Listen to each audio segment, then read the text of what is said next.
Ever noticed how some people speak English smoothly without stopping, and others hesitate at every word? If you're at B1 or B2 level, this episode is for you.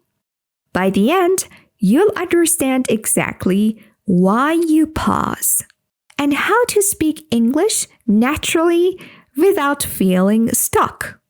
Even if you've always thought you need to translate first. And here's a secret. Most learners miss a tiny trick that makes fluent speech almost automatic. I'll show it to you, but only after a simple step will do first. Let's start with a quick question. Why do you pause when speaking English? It's not vocabulary, it's not grammar, it's your brain. When you translate in your head, you create a traffic jam. Every word waits for the next. That's why you stop, think,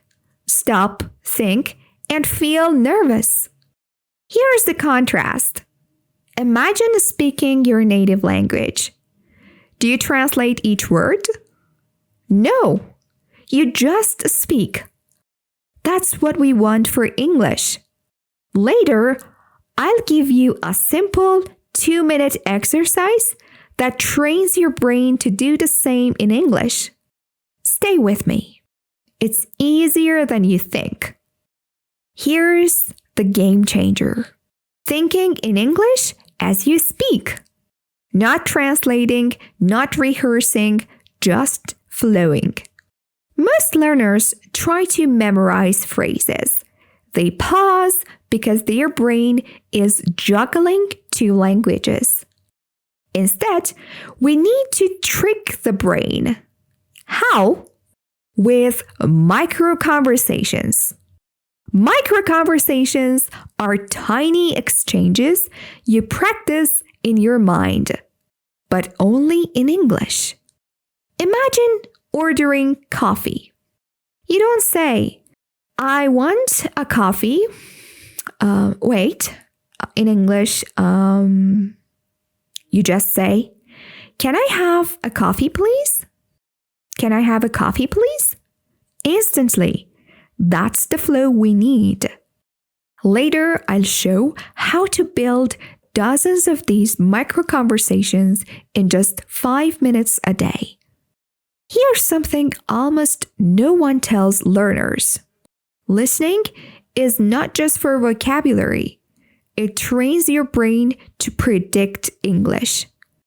When you listen to a podcast, your brain starts finishing sentences before the speaker does.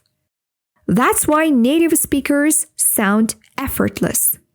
You can get this too. I'll give a little trick. Choose a podcast sentence, pause after each word, and say the next word before the speaker. Your brain will start thinking ahead naturally.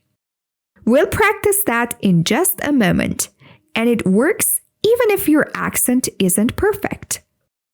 Now, the moment you've been waiting for, speaking without pausing. Step 1. Short phrases. Don't try full sentences.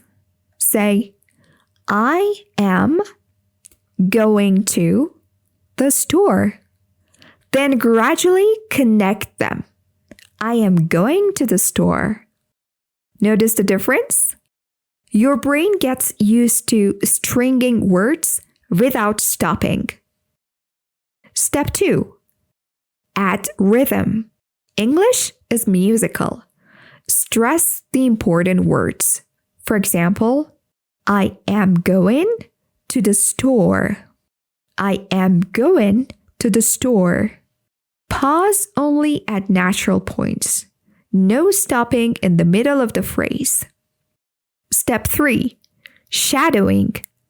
Listen and repeat. But don't just copy. Imagine yourself saying it first, then hear the speaker confirm. that builds fluency without stress. Here's something you'll love. Most learners make one subtle mistake that kills flow.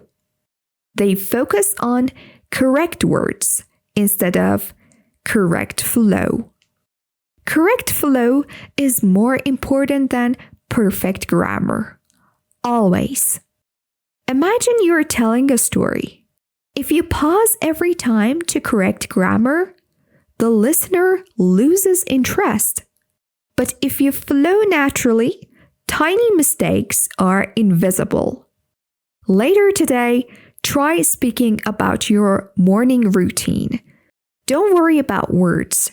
Focus on connecting your thoughts. Notice how smooth it feels after just 5 minutes. So, what did we do so far?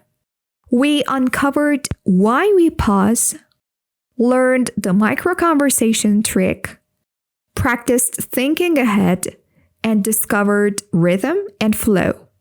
If you practice this daily, your English will stop feeling like a traffic jam.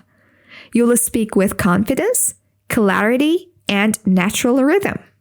Remember, fluent English is not about perfection. It's about moving forward one phrase at a time and letting your brain catch up. You don't need hours. You need focus, rhythm, and small habits.